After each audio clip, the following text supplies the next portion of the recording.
Hello everyone, welcome back to Food Tech Facts. I'm glad to have you here for another interesting topic in food science and technology. In today's video, we are going to discuss the classification of carbohydrates, which is one of the most important topics in food chemistry, biochemistry, nutrition, and various competitive examinations such as CFSO, Technical Officer, ICAR, and other food technology entrance examinations. So we all know that carbohydrates are the primary source of energy for living organisms and play several important roles in the body. To understand their functions better, it is important to know how carbohydrates are classified. So in this video, we will learn the classification of carbohydrates based on number of sugar units, number of carbon atoms, functional groups, reducing property, complexity, nutritional importance, and composition. So let's get started. First of all, we need to know and we need to understand what are carbohydrates. So basically, carbohydrates are organic compounds composed mainly of carbon, hydrogen, and oxygen, and they serve as major energy sources, energy storage molecules, structural components, and cell recognition molecules. The general formula of carbohydrate is often represented as CH2O n times. Now let's move on to the classification. Before that, I would like to mention its most important functions, such as it provides energy, store energy, structural functions, and also help in cell communication. So now it's a time to disclose the classification, different kinds of classification. So first classification is based on number of sugar units. So generally based on the number of sugar units present, carbohydrates are divided into monosaccharides, disaccharides, oligosaccharides, and polysaccharides. So monosaccharides. Let's learn about monosaccharides first. The name itself says it's mono. Mono means single. Saccharides means sugar. So it contains single sugar units. It only contains one sugar unit. These are the simplest carbohydrates. Examples are glucose, fructose, galactose.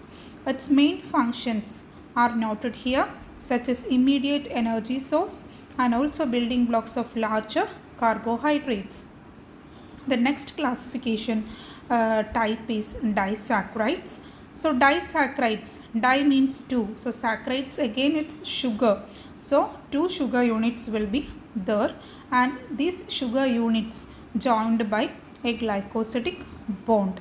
So examples are sucrose, lactose, maltose. So basically this sucrose consists of glucose and fructose, and lactose it combines by galactose and glucose attachment, and maltose, in maltose it consists of glucose and glucose. Two glucose units will be there in the maltose. So the next one is oligosaccharides. It contains 3 to 10 monosaccharide units. Examples are raffinose, tachyose. Functions, its basic functions are cell recognition and it have prebiotic effects. The next one is polysaccharides. It contains more than 10 sugar units. These are complex. They are very complex carbohydrates. Examples starch, glycogen, cellulose, etc. Its important functions, two such important functions are energy storage and structural support. So here we can see the next type of classification. Like we can classify the carbohydrates based on the number of carbon atoms in it. So the types are biose, triose, tetrose, pentose, etc. So in biose there will be 2 carbon atoms. Example can be glycoaldehyde. In triose there will be 3 carbon atoms. Example for that is glyceraldehyde. For tetrose there will be carbon atoms, 4 carbon atoms. and the example is erythrose. For pentose, 5 carbon atoms will be there. Ribose is a pentose sugar. Hexose, for hexose carbohydrate, there will be 6 carbon atoms. Glucose is a hexose sugar. And heptose, pseudoheptulose comes under heptose sugar, and it contains 7 carbon atoms. So, the next type of classification is classification based on functional group. So, basically in carbohydrate we can see 2 types of functional group, aldehyde, aldose group and ketone group. So, from that names itself, the classification's name is aldoses, ketoses. So, in aldoses there will be aldehyde group, and in ketoses there will be ketone group.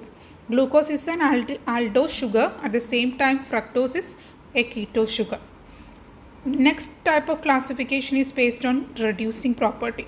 So, reducing sugars and non-reducing sugars are the reducing sugars. For reducing sugars, they contain free aldehyde and ketone group, and they are reactive, and it can reduce Benedict's or Ferling's solution.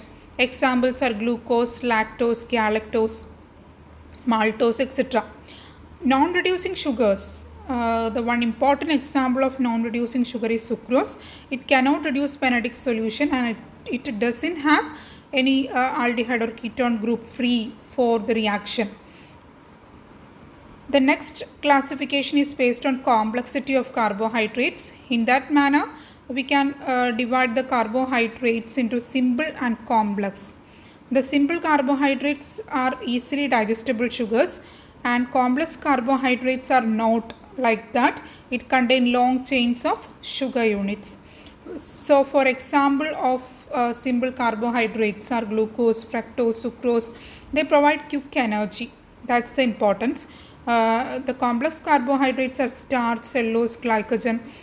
They usually provide a sustained energy.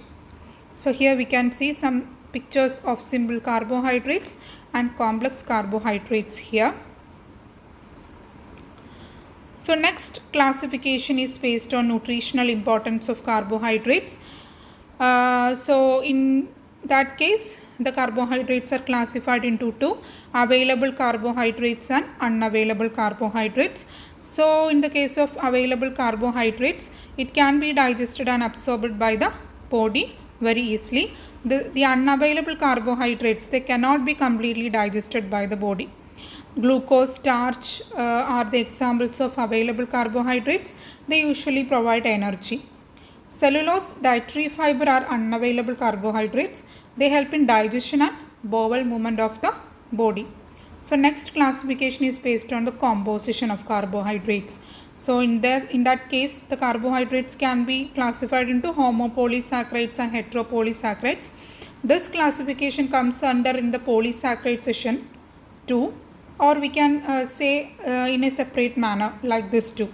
So, homopolysaccharide contain only one type of monosaccharide, like starch, glycogen, cellulose are examples. For the case of heteropolysaccharides, they contain different types of monosaccharides. For example, hyaluronic acid, heparin, and they are mainly important in connective tissues. So, this is all about the video. So, this was the complete classification, different kinds of classification of carbohydrates. Understanding this classification help us to understand the structure, function, nutritional importance and industrial applications of carbohydrates. I hope this video helped you understand the topic clearly. If you found this video useful, please like the video, share it with your friends and also subscribe to Food Tech Facts. Also let me know in the comments which food science topic you would like to learn next. Thank you for watching. See you in the next video. Bye.